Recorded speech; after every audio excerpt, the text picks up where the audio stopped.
Hello hello सबैजना सन्चै सबैजना हुनुहुन्छ सन्चै होला। वेलकम हुनुहुन्छ टु होला। My mini blog. आज चाहिँ हामीले मासु बनाउँदै थियौँ, त्यही भएर हजुरहरूले हेर्न सक्नुहुन्छ के हालेछौँ भनेर।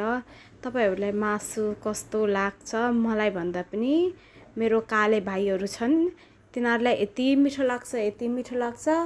अनि यसरी बनाएर दिँदा त तिनीहरूले आधा किलो खान्छन् होला कि। दुई भाइ छन् साना साना, हेर्नु यति धेरै खान्छन् कि कुरै नगर्नु।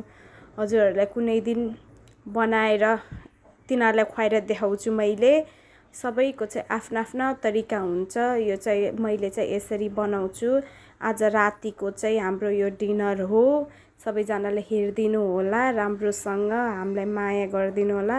मैले भर्खर मिनी ब्लग बनाउँदैछु, त्यही भएर चाहिँ माया गर्नु होला सबैजनाले हामीलाई, त्यही भन्न चाहन्छु। ल सबैजना साथीहरूलाई good night, have a good dream.